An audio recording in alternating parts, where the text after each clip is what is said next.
আসসালামু আলাইকুম প্রিয় দর্শক, আপনাদের সকলকে আমন্ত্রণ জানাচ্ছি রাজনীতির কথা অনুষ্ঠানে।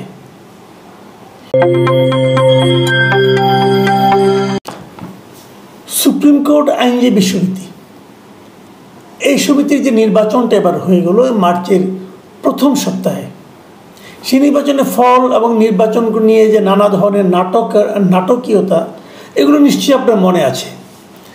এই নির্বাচনে খুবই প্রতিদ্বন্দ্বিতা হবে বলে ভাবা হয়েছিল, কিন্তু শেষ মুহূর্তে দেখা গেল ততটা প্রতিদ্বন্দ্বিতা হয়নি এবং সেখানে বিএনপিপন্থী যারা ছিল, নীল প্যানেল হিসেবে পরিচিত, তারা সভাপতি পদে জিতেছে।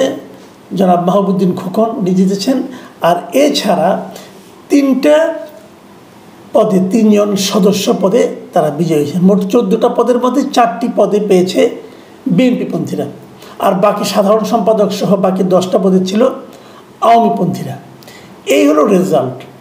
এখন এই রেজাল্ট নিয়ে কিন্তু নানা ধরনের নাটক হয়েছে। নাটকটা বেসিক্যালি হয়েছে নির্বাচনে যখন ভোট গণনা হয় সেই সময়, এবং সেই ভোট গণনা বিএনপিপন্থীদের অনেকে বর্জন করেছেন, অনেকে মানে সবাই, যারা হেরেছেন সবাই বর্জন করেছেন। ভোট গণার সময় তারা ওখানে তাদের এজেন্টকে রাখেননি, কিন্তু মাহবুবউদ্দিন খোকন সাহেব উনি নিজের কিন্তু এজেন্ট হিসেবে উনি নিজে ভোট গণনা বর্জন করেননি, উনি ছিলেন এবং উনি জিতেছেন।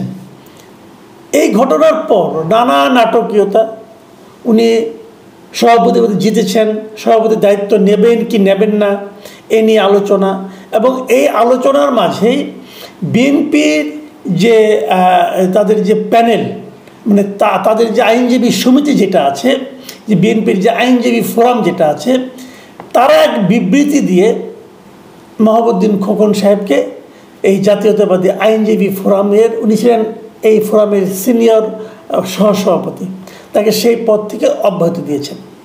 মানে বিএনপির আইনজীবী ফোরামের সঙ্গে মাহবুবউদ্দিন খোকনের আর কোনো সম্পর্ক নেই বলে সমিতির পক্ষ থেকে বিবৃতি দিয়ে জানানো হয়েছে। এই সমিতির আরেকজন মানে মূল যে নেতা, সাধারণ সম্পাদক কায়সার কামাল, উনি বেসিক্যালি এই কাজটা করেছেন। একটা কথা মাথায় রাখতে হবে যে মাহবুবউদ্দিন খোকন কিন্তু বিএনপিরও যুগ্ম মহাসচিব এবং পাশাপাশি জাতীয়তাবাদী আইনজীবী ফোরামের সিনিয়র সহসভাপতি। তাকে আইনজীবী ফোরাম থেকে বের করে দেওয়া হয়েছে, বাট উনি কিন্তু বিএনপির সঙ্গে এখনও আছেন, বিএনপি থেকে কিন্তু তাকে বের করে দেওয়া হয়নি। কিন্তু ইন্টারেস্টিং হলো কি, তারা যে জাতীয়তাবাদী আইনজীবী ফোরামের যে মিটিংয়ে তাকে বহিষ্কার করে দেয়, সেই মিটিংটা হয়েছিল বিএনপির গুলশান কার্যালয়ে, ওখানে বসে তারা এই কাজটা করেছেন। কিন্তু তার সঙ্গে বিএনপির মূল নেতৃত্বের কোনো ভূমিকা আছে কিনা, তাদের কোনো বক্তব্য আছে কিনা, সেসব কিন্তু তাদের এই বিবৃতিতে বলা হয়নি। তো এগুলো আমরা দেখছিলাম, গত কয়েকদিন ধরে এগুলো হচ্ছিল। আজকে এই মাহবুবউদ্দিন খোকন আরেকটা প্রেস কনফারেন্স করেছেন পাল্টা। তিনি কি বলেছেন? তিনি বলেছেন যে এই জাতীয়তাবাদী আইনজীবী ফোরামের যিনি মহাসচিব ব্যারিস্টার কায়সার কামাল, উনি উল্টো তাকে বহিষ্কারের দাবি জানিয়েছেন। উনি বলেছেন এই কায়সার কামাল সরকারের এজেন্ট এবং তার সম্বন্ধে অপরাধ বলেছেন নৈতিক স্খলনজনিত অপরাধে অপরাধী। এই দুটো মারাত্মক অভিযোগ কিন্তু উনি কায়সার কামালের বিরুদ্ধে করেছেন। এবং উনি এটাও বলেছেন যে আমি তো নির্বাচনে অংশ নিয়েছিলাম তারেক রহমানের নির্দেশে। উনি বলছেন যে 14টা পদের মধ্যে আমরা 12টা পদে বিজয়ী হতাম, কিন্তু এই কায়সার কামাল সে সরকারি প্যানেলের পক্ষে কাজ করেছে এবং নির্বাচন হয়েছে ওটা নিয়ে আমাদের কোনো আপত্তি নাই, ভোট হয়েছে কোনো আপত্তি নাই, কিন্তু যখন নাকি ভোট গণনা হচ্ছে তখন আমাদের এজেন্টকে সেখান থেকে সরিয়ে নেওয়া হয়েছে। কেন নেওয়া হলো? এবং এজেন্টদেরকে সরিয়ে নেওয়ার কারণেই ভোটের গণনা ঠিক হয়নি, প্রতিবাদ করার কেউ ছিল না, এই জন্য আমরা হেরেছি। না হলে প্রকৃত ভালোভাবে গণনা হলে আমরা 14টার মধ্যে 12টাতে জিততাম। এর খোকন সাহেবের বক্তব্য। এখন কোনটা ঠিক কোনটা বেঠিক এটা নিয়ে হয়তো চুলচেরা বিশ্লেষণ যারা এই সমিতির সঙ্গে আছেন তারা জানেন, তারা বলতে পারবেন, এবং যদি কখনো তদন্ত হয় তখনও বলা যাবে। এই ব্যাপারে বিএনপি নেতৃত্বকে সিদ্ধান্ত নেবে, এটা তাদের ব্যাপার। এগুলো নিয়ে আমার কোনো বক্তব্য নেই। এবং খোকন সাহেব যে কায়সার কামালকে সরকারের এজেন্ট বলেছেন, এটাও নিয়েও আমার কোনো বক্তব্য নেই। আমার বক্তব্য হলো অন্য একটা জায়গায়।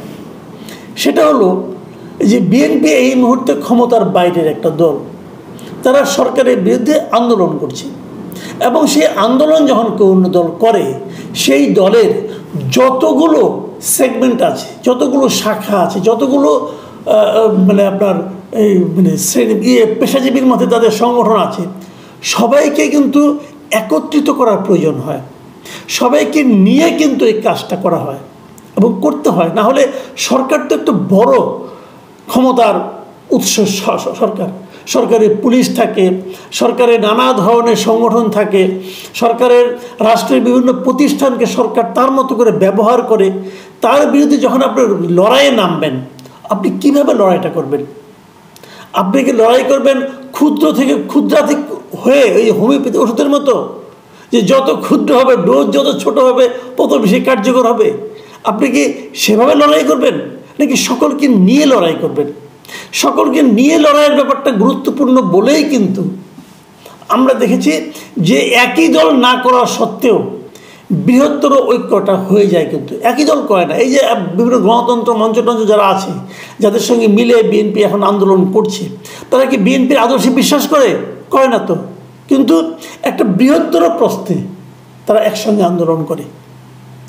আর যার সঙ্গে এতদিন আপনারা একসঙ্গে ছিলেন, একই সংগঠনের মধ্যে ছিলেন, এবং যিনি এখনো বিএনপির যুগ্ম মহাসচিব আছেন, যিনি এখনো আছেন, তো তাকে আপনি আইনজীবী সমিতির পদ থেকে বের করে দিলেন।